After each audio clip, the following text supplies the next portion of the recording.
ओम नमः शिवाय। हे भगवान शिव, सावन के महीने में जो सुहागन महिला यह एक काम कर लेगी उसकी हर मनोकामना होगी पूरी, और यदि कोई कन्या यह काम करेगी तो उसको मनचाहा वर मिलेगा।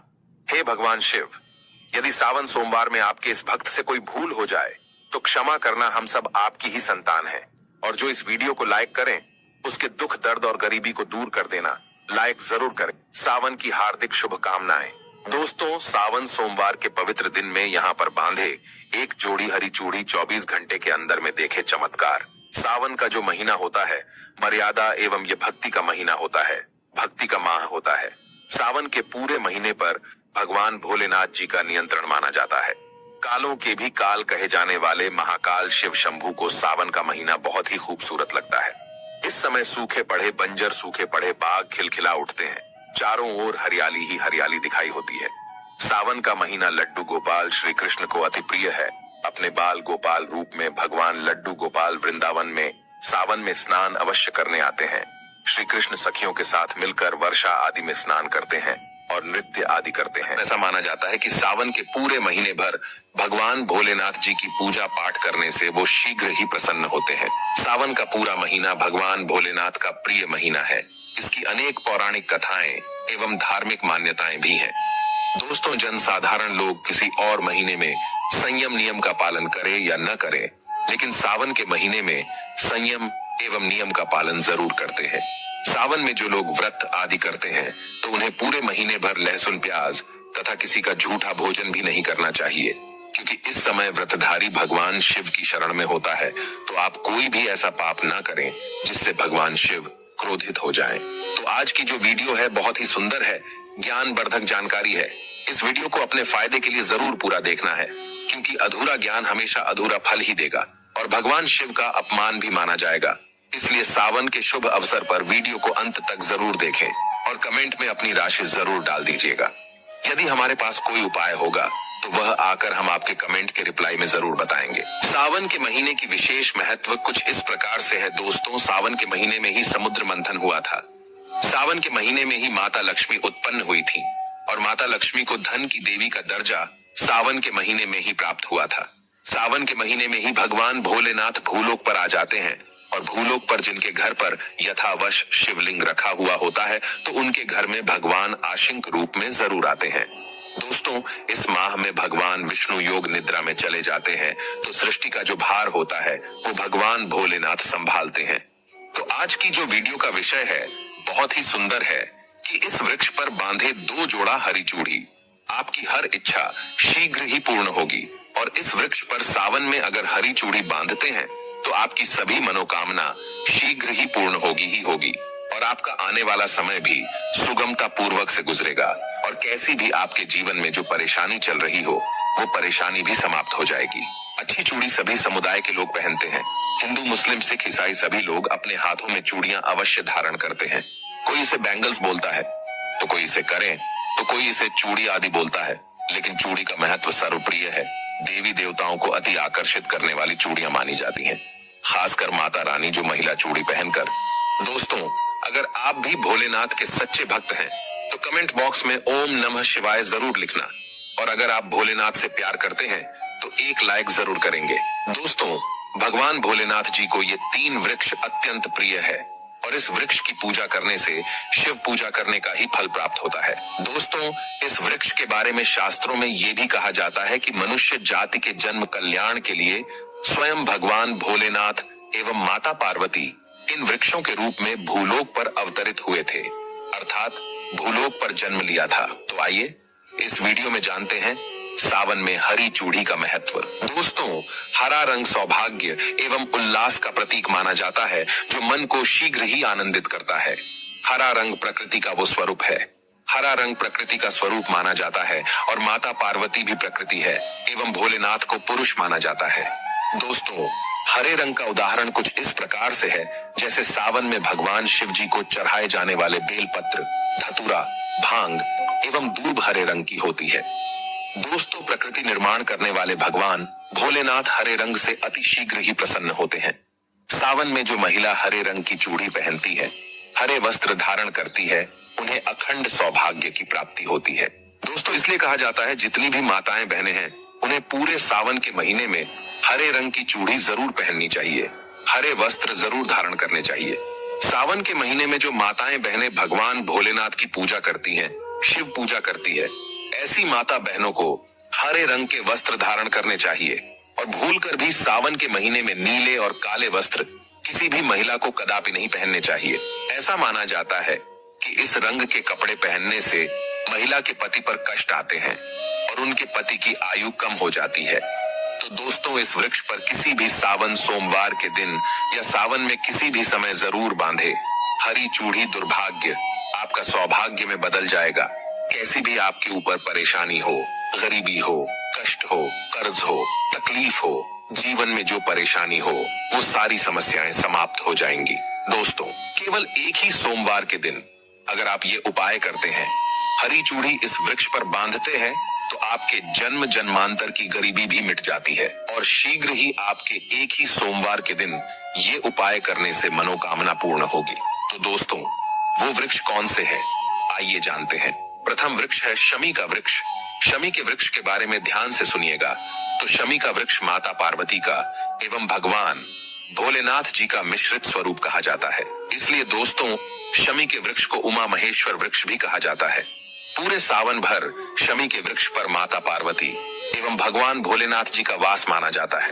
सावन के महीने में गोधूली बेला पर प्रदोष काल के समय अर्थात दोस्तों जब न ही दिन हो और न ही रात अर्थात संध्या काल के समय, तो इस वृक्ष को संध्या काल के समय में, गोधूली बेला में या फिर प्रदोष समय में इस वृक्ष को छूने से पाप दोष कष्ट एवं परेशानी केवल सावन के महीने में छूने मात्र से समाप्त हो जाती है। दोस्तों सावन के पवित्र महीने में अगर शमी वृक्ष की जड़ पर कच्चा दूध डाला जाए तो भगवान शिव शीघ्र ही प्रसन्न होते हैं एवं माता पार्वती का ढेर सारा आशीर्वाद प्राप्त होता है। दोस्तों शमी के वृक्ष का महत्व कुछ इस प्रकार से है।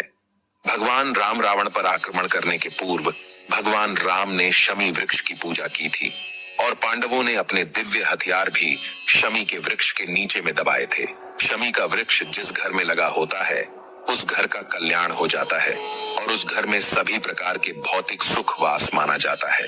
तो दोस्तों सावन के किसी भी सोमवार के दिन शमी वृक्ष पर उमा महेश्वर का ध्यान करते हुए 2 जोड़ी हरी चूड़ी एवं हरे रंग का रिबन जरूर बांधना चाहिए या फिर हरे कलर का जो भी आपको श्रृंगार आदि मिल जाए वो आपको जरूर बांधना चाहिए, जैसे कि हरे रंग की मेहंदी, हरे रंग की बिंदी आदि या हरी चूड़ियां जरूर बांधनी चाहिए। दोस्तों कैसी भी आपकी मनोकामना हो वो एक ही बार में पूर्ण हो जाएगी, क्योंकि इस खास समय पर यानी सावन के समय में भगवान शिव खास तौर पर वास करने आते हैं धरती पर और शमी के वृक्ष में स्थायी रूप से वास करते हैं। शमी का वृक्ष छूने मात्र से आपकी मनोकामना शीघ्र ही पूर्ण हो जाएगी। पूरे सावन भर अगर शमी के पत्ते भोलेनाथ जी को उनकी पूजा में चढ़ाते हैं तो इससे अष्ट लक्ष्मी आपके घर में वास करती है। आपके घर में कैसी भी गरीबी हो, दरिद्रता हो, दुख हो, परेशानी हो, गरीबी हो, बीमारी हो, सब समाप्त हो जाती है और पूर्ण रूप से आपके घर में भौतिक सुख आकर के निवास करने लगते हैं। दोस्तों दूसरा वृक्ष है धतूरे का वृक्ष। धतूरे का वृक्ष भगवान भोलेनाथ के उग्र रूप काल भैरव के अंश से उत्पन्न हुआ है। ऐसी मान्यता है कि शिवलिंग पर धतूरे के पत्ते या पुष्प फल चढ़ाने से राहु केतु एवं शनि के कुप्रभाव समाप्त होते हैं। धतूरे के वृक्ष पर सावन के किसी भी सोमवार के दिन अगर 2 जोड़ी हरी चूड़ी बांधे तो शत्रुओं से छुटकारा मिलता है एवं शत्रुओं का सर्वनाश होता है। और दोस्तों सावन सोमवार के दिन धतूरे का वृक्ष छूने मात्र से भगवान शिव आपके घर में दौड़े चले आएंगे।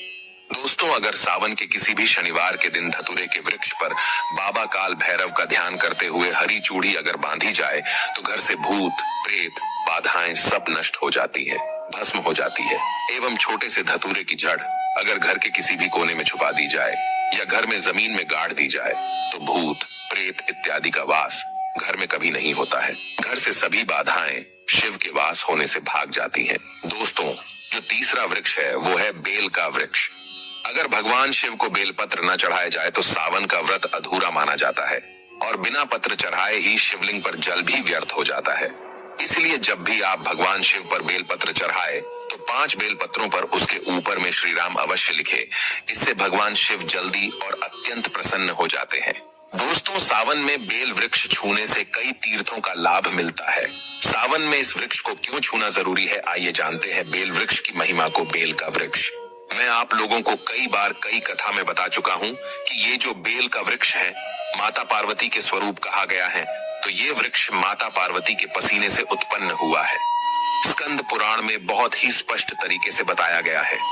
इसके पत्ते में शिव और डाली में पार्वती, जड़ में ब्रह्मा एवं तन में विष्णु जी स्वयं रहते हैं।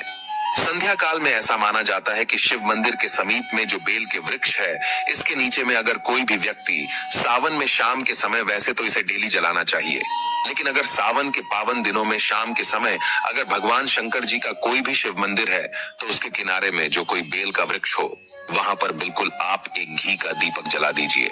इसे बहुत ही उत्तम कहा गया है। वैसे अगर आप घी का दीपक जलाते हैं तो आपको धन, गुण एवं परम शिव भक्त की प्राप्ति होती है। दोस्तों, इस वृक्ष को छूने से पाप तत्काल नष्ट हो जाते हैं। कैसा भी आपके जीवन में पाप हो, दूर हो जाता है। तो आपको करना क्या है, देखिए, जो बेल का वृक्ष है, इसे बहुत ही उत्तम कहा गया है। माता लक्ष्मी को भी बेल के वृक्ष का अवतार लेना पड़ा था। एक कथा के अनुसार इसके बारे में मैं एक कथा भी बता दूंगा कि क्यों माता लक्ष्मी को बेल के रूप में बेल के वृक्ष में अवतरित होना पड़ा था। मैं इसके बारे में भी एक कथा भी आपको बता दूंगा।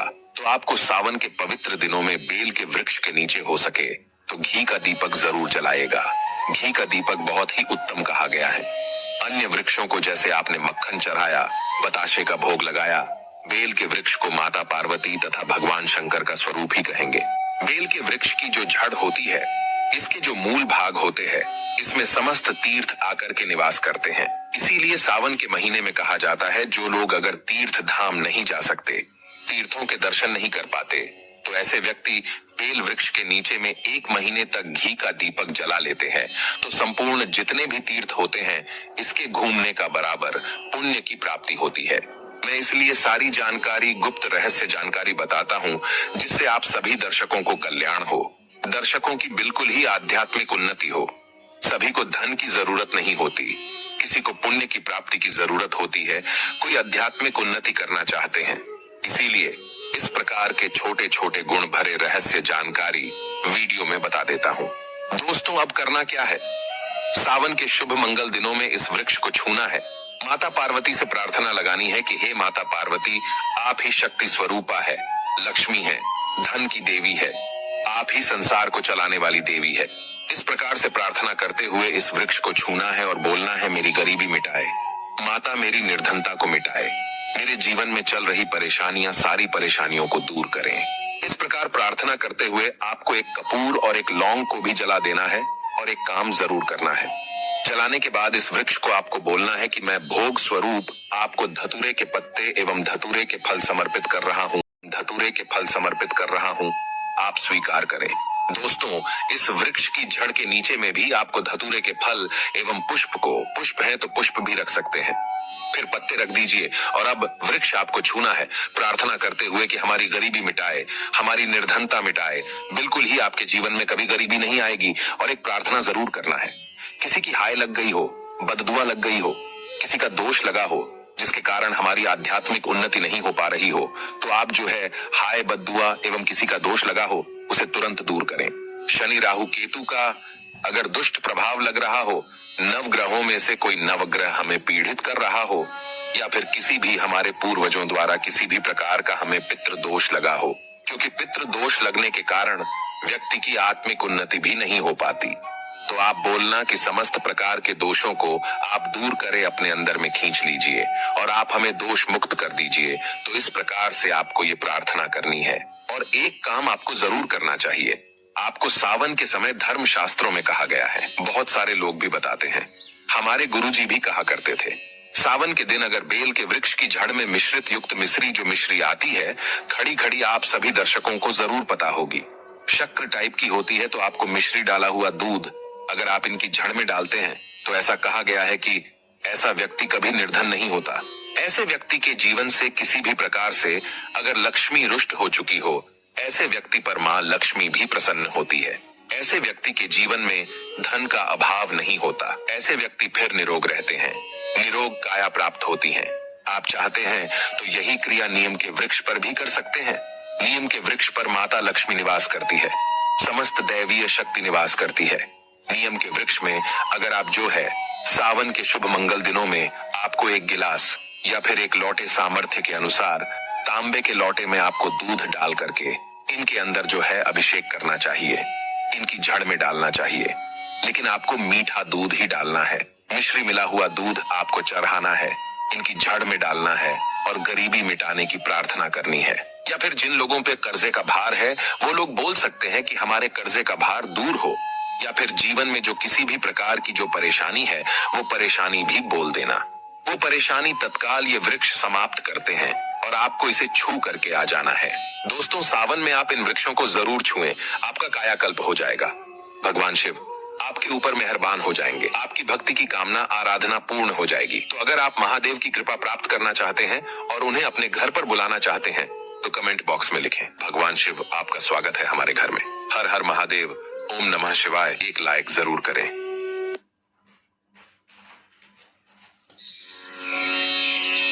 सावन का पवित्र महीना जब धरती पर हर दिशा से हर हर महादेव की गूंज सुनाई देती है, वह समय जब स्वयं भोलेनाथ अपने भक्तों के सबसे निकट होते हैं।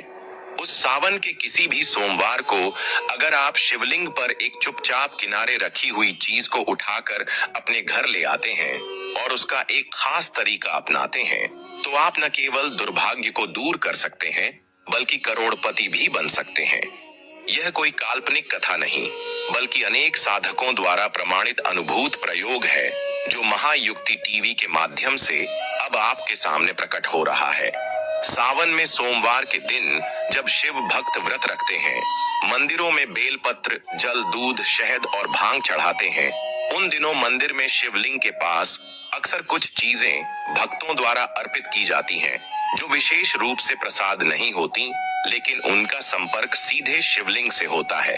ऐसे में यदि आप सावन के किसी सोमवार को प्रातः ब्रह्म मुहूर्त में स्नान करके स्वच्छ वस्त्र धारण कर शिव मंदिर जाएं और वहां शिवलिंग के पास से चुपचाप कोई भी ऐसी वस्तु उठाएं जो वहां स्वतः रखी गई हो, जैसे बेलपत्र, फूल, चावल, काले तिल या पंचामृत से सिक्त मिट्टी का कण, और उस वस्तु को लेकर घर लाकर अपने पूजा स्थान पर रखें, तो यह वस्तु स्वयं भगवान शिव का आशीर्वाद बन जाती है। और यदि उसी वस्तु को एक लाल वस्त्र में बांधकर अपने धन रखने के स्थान जैसे तिजोरी या गल्ले में रखें, तो बहुत ही शीघ्र आपकी आर्थिक स्थिति बदलने लगती है।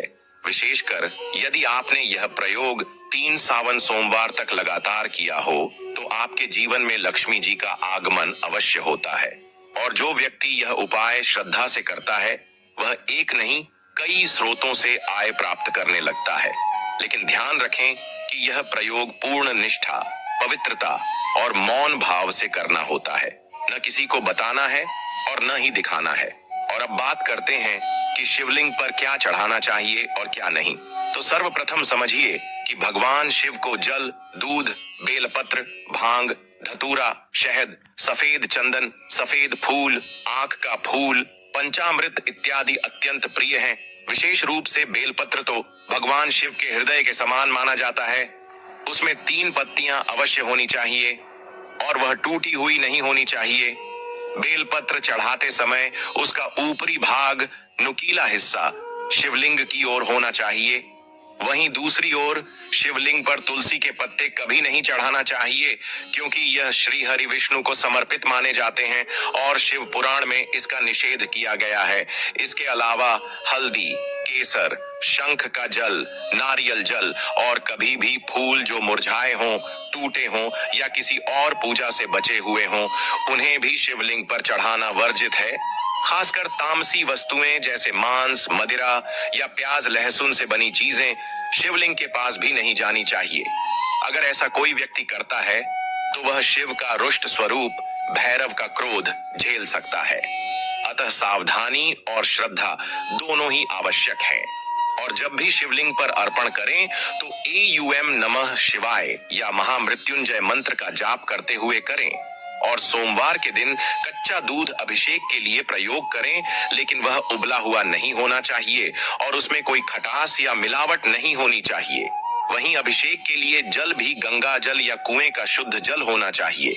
इस दिन शिवलिंग को स्पर्श करते समय अपने मन को पवित्र रखें क्योंकि कहा गया है कि शिव तो भाव के भूखे हैं, धन या वस्त्र से नहीं बल्कि आपके समर्पण से प्रसन्न होते हैं। इसीलिए यदि आप इस सावन सोमवार को नियम पूर्वक व्रत रखें, ब्रह्म मुहूर्त में उठकर शिवलिंग का अभिषेक करें और उपरोक्त बताए अनुसार शिवलिंग से जुड़ी कोई वस्तु लेकर उसे अपने घर के धन स्थान पर स्थापित करें, तो समझ लीजिए आपके जीवन का भाग्य बदलना निश्चित है। यह कोई तंत्र मंत्र नहीं बल्कि शिव तत्व की कृपा है जो उनके संपर्क में आई वस्तु से प्रकट होती है। और महायुक्ति टीवी पर ऐसे चमत्कारी और दुर्लभ प्रयोग आपके लिए आगे भी लाते रहेंगे। बस इस वीडियो को अंत तक देखिए, इसे शेयर कीजिए और चैनल को सब्सक्राइब कीजिए ताकि शिव जी की यह कृपा सब तक पहुंचे। क्योंकि सावन केवल व्रत का समय नहीं, यह शिव से एकाकार होने का काल है। इस काल में जो भक्त प्रयास करता है वह कभी असफल नहीं होता। इसलिए आज ही शिवलिंग से उठाकर वह एक वस्तु अपने पास रखें जो आपके भाग्य को चमकाए और आपको बना दे करोड़ों का स्वामी। क्योंकि जब स्वयं त्रिलोकीनाथ की कृपा होती है तो असंभव भी संभव हो जाता है। सावन के सोमवार को जब सूरज की पहली किरण शिवालय की ध्वजा पर पड़ती है, तब उस पल को अगर कोई भक्त सही अर्थों में साध ले तो वह पल केवल क्षण भर का नहीं रहता, वह तो उसके जीवन की दिशा बदल देता है। और इसी पल में यदि वह भक्त, जैसा हमने पहले बताया, शिवलिंग के समीप रखी हुई किसी भी एक दिव्य वस्तु को उठाकर उसे गंगा जल से शुद्ध कर लाल वस्त्र में बांधकर अपने घर की तिजोरी, अलमारी, धन रखने के स्थान या दुकान के गल्ले में स्थापित कर देता है और उसके बाद प्रतिदिन उसी वस्तु को देखकर केवल एक बार AUM नमः शिवाय का 108 बार जाप करता है, तो धीरे धीरे वह वस्तु सजीव प्रतीक बन जाती है शिव की शक्ति का और उसकी ऊर्जा से वह घर आकर्षण का केंद्र बन जाता है। धन, सौभाग्य और समृद्धि के लिए इतना ही नहीं, जिन लोगों का व्यापार नहीं चल रहा, नौकरी में प्रमोशन नहीं मिल रही या पैसा टिकता नहीं, वे जब इसी प्रयोग को करते हैं तो जैसे बंधी हुई किस्मत की गांठ अपने आप खुलने लगती है और चमत्कार इतने स्पष्ट होते हैं कि परिवारजन तक पूछने लगते हैं कि कौन सा शुभ कार्य किया तुमने। यह कोई तिलिस्म नहीं, यह स्वयं शिव के त्रिनेत्र की वह दृष्टि है जो जब किसी पर पड़ती है तो उस व्यक्ति की पहचान तक बदल जाती है, उसके शत्रु मित्र बन जाते हैं, बाधाएं अवसर में बदलने लगती हैं और जीवन वैभव से भर जाता है। महायुक्ति टीवी पर हम आपको केवल उपाय नहीं बताते, हम आपको वह शक्ति प्रदान करते हैं जिससे आप हर उपाय को अपने जीवन में सत्य बना सकें। और यह शिवलिंग से जुड़ा प्रयोग कोई तात्कालिक लालच का रास्ता नहीं है, यह साधना है, एक गहन भावनात्मक, मानसिक और आत्मिक यात्रा है जिसमें आप स्वयं को शिव के समीप पाते हैं। और जैसे जैसे यह साधना गहराती है वैसे वैसे आपके घर में धन की वर्षा होने लगती है। ऐसे उदाहरण अनेकों हैं जहां किसी ने केवल 3 सोमवार यह प्रक्रिया की और चौथे सोमवार तक उसे न केवल रुका हुआ पैसा मिल गया बल्कि उसे ऐसा अवसर मिला जिसकी उसने कभी कल्पना भी नहीं की थी।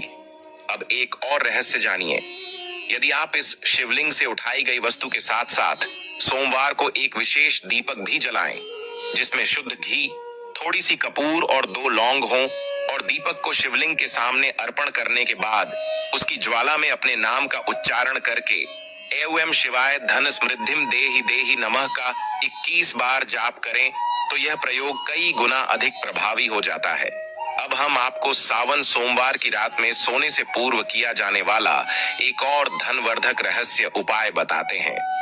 रात्रि में एक सफेद कपड़े में थोड़ी सी सफेद चावल, थोड़ी सी काली मिट्टी जो शिवलिंग के समीप की हो और एक छोटा सा चांदी का सिक्का रखें और उसे तकिए के नीचे रखकर सोएं और प्रातः उसे शिवलिंग के चरणों में अर्पित करें। फिर देखिए अगले 21 दिनों में कैसे अद्भुत परिवर्तन होते हैं, क्योंकि जब आपकी आस्था निष्कलंक होती है और आप नियम से हर कार्य करते हैं तो ब्रह्मांड की सारी शक्तियां आपके सहयोग में उतर आती हैं। अब बात करते हैं उन विशेष 11 वस्तुओं की जो अगर आप सावन में शिवलिंग पर चढ़ाते हैं तो उसका प्रभाव कई जन्मों तक रहता है। 1. बेलपत्र 3 पत्तियों वाला। 2. आक का फूल। 3. कच्चा दूध। 4. काले तिल। 5. पंचामृत। 6वां गंगा जल। 7वां भांग। 8वां सफेद चंदन। 9वां मिश्री। 10वां केसर मिश्रित जल। 11वीं जौ भीगे हुए। यह 11 वस्तुएं जब आप पूरे सावन में सोमवार को अर्पित करते हैं और उसके बाद उसी सामग्री का एक अंश अपने पास रखते हैं तो वह एक अनोखा यंत्र बन जाता है, धन को खींचने वाला, सुख शांति को स्थायी करने वाला और दुर्भाग्य को भस्म करने वाला। परंतु सावधान, यदि आप अनजाने में भी शिवलिंग पर तुलसी, हल्दी, केसर, सिंदूर, नारियल पानी या टूटी फूटी सामग्री चढ़ाते हैं तो यह पुण्य नहीं पाप बन जाता है।